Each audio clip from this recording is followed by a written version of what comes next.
Orang Korea ini kafir, tak bersunat. Tapi sekarang itu orang sudah tidak pakai ilmu. Orang-orang radikalisme itu nggak pakai usul fikih. Pokoknya kalau ada ayat terjemahnya gini ya sudah, itu jadi madhab. Akhirnya kecelakaan seperti ini.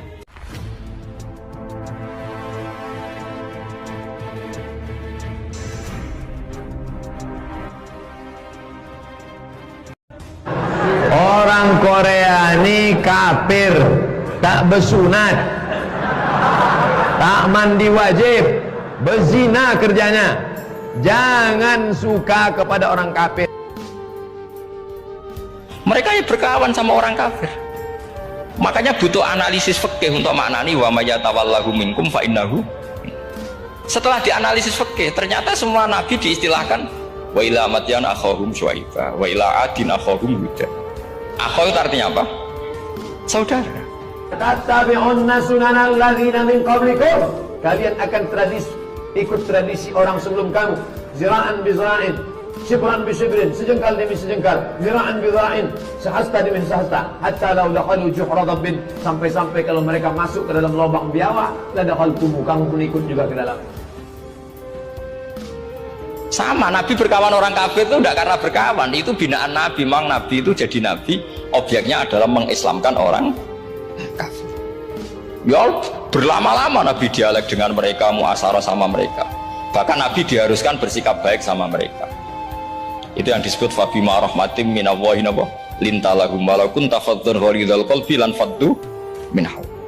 Di dalam surat Al-An'am, dalam Al-Quran, Allah Subhanahu wa Ta'ala berfirman, dan janganlah kamu memaki sembahan selain Allah, karena mereka nanti akan memaki Allah dengan melampaui batas tanpa pengetahuan. Sederhananya adalah, kalau kamu tidak mau agamamu dihina oleh orang lain, maka jangan pernah kamu menghina agama orang lain.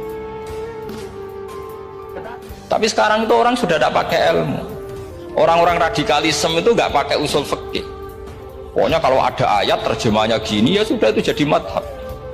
Akhirnya kecelakaan seperti ini. Bagaimana saya meyakinkan? Ya cuma bisa berdoa. Karena Al-Quran mengatakan famang sa'afal yu'min famang sa'afal yakfur, yang mau beriman sok atau enggak ya silakan. Kamu nyembah Allah, Allah enggak menambah kemuliaannya. Kamu enggak nyembah Allah, Allah juga tidak kurang kemuliaannya. Makanya yang mau beriman silakan. Tapi saya punya satu hal, jangan pernah menghina sesembahan orang lain kalau kamu tidak mengendaki orang lain menghina sesembahan. Orang yang ikut merayakan hari ibu, man tashabbaha biqaumin, siapa yang ikut tradisi orang kafir, maka kafirlah dia. Apakah mengucapkan selamat hari ibu dibolehkan? Tidak. Ulama mengharamkan mengikut tradisi orang kafir. Ini orang kafir punya cerita. Ternyata di surat Taubat yang disebut suratus Saif, yang bahkan haram baca bismillah, itu ada ayat wa in ahadum minal musyrikin astajaraka fa'ajirhu hatta yasma'a kalam Allah summa ablighu makmana. Muhammad, kalau ada orang kafir mau belajar Quran sama kamu, ya harus kamu pelajari hatta yasma'a kalam Allah. Setelah mereka mau belajar, ya ablighu makmana, summa ablighu makmana, kamu harus menjamin keamanan dia. Bahkan Rasulullah pernah mengatakan, mau nggak orang tua kamu dihina? Mana mungkin wahai Rasul kami menghina orang tua kami. Apa jawaban Rasul? Kalau kamu tidak mau orang tua kamu dihina oleh orang lain, maka jangan sekali-kali kamu menghina orang tua orang lain.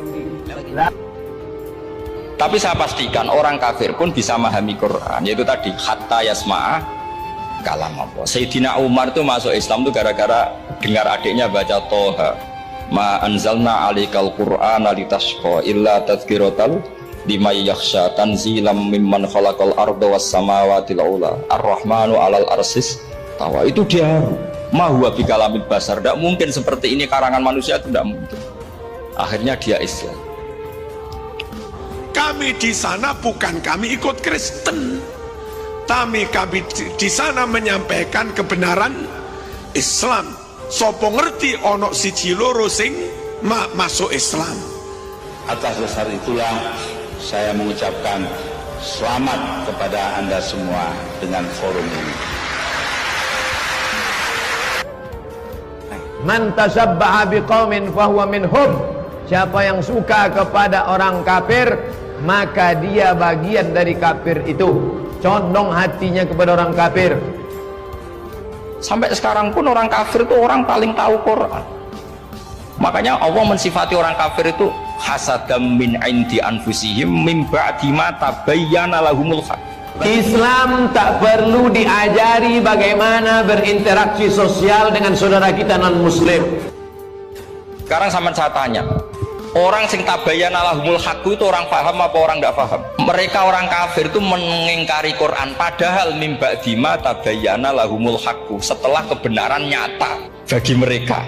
Nyata bagi mereka artinya orang kafir paham apa tidak paham? Paham. Cuma mereka punya penyakit hasadam min indi. Sekarang banyak yang tak bisa membedakan kebablasan, tak bisa membedakan mana toleransi, mana telur asin.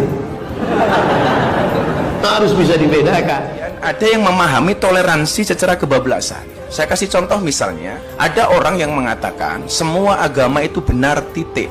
Saya pikir kalimat ini tepat tapi kurang lengkap. Bagi saya yang benar adalah semua agama itu benar bagi penganut. Maka kalimat yang menurut saya diksi yang paling tepat adalah semua agama itu benar bagi penganut. Tidak boleh ikut-ikutan masuk ke gereja, maka ikut dalam kekafiran mereka. Mereka juga kalau ada ayat tentang ahkam yang memberatkan, mereka bilang i'ti bi Qur'anin ghairi hada au badil. Muhammad harusnya jangan tema itu yang diangkat, buat cari Quran yang lain yang enggak tema itu. Mereka sampai memilih tema itu karena paham apa karena tidak paham? Karena paham.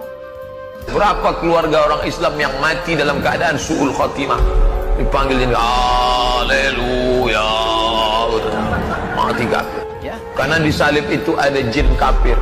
Dari mana masuknya jin kafir? Karena ada patung. Kepalanya ke kiri apa ke kanan?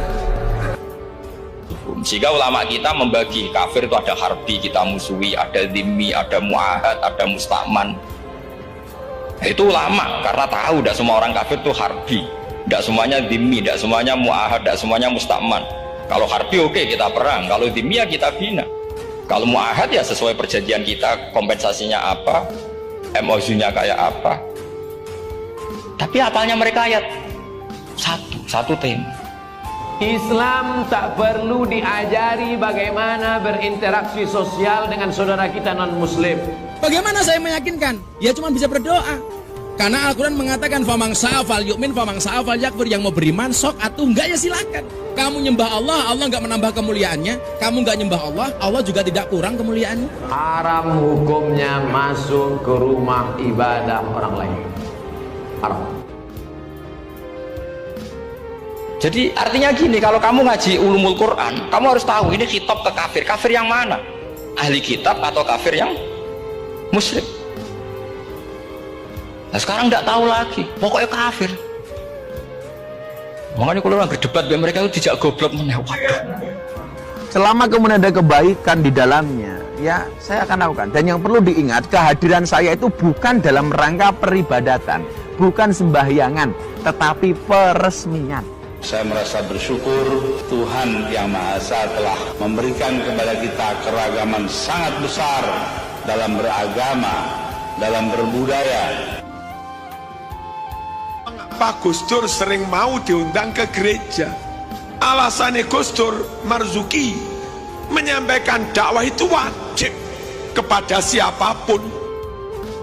Kita semuanya bisa menerima, siapapun yang datang semua bertetangga, berkawan, bersahabat. Tapi kalau sudah dalam masalah ibadah, ritual, tak ada tawar-menawar. Makanya yang mau beriman silakan. Tapi saya punya satu hal, jangan pernah menghina sesembahan orang lain kalau kamu tidak mengendaki orang lain menghina sesembahan.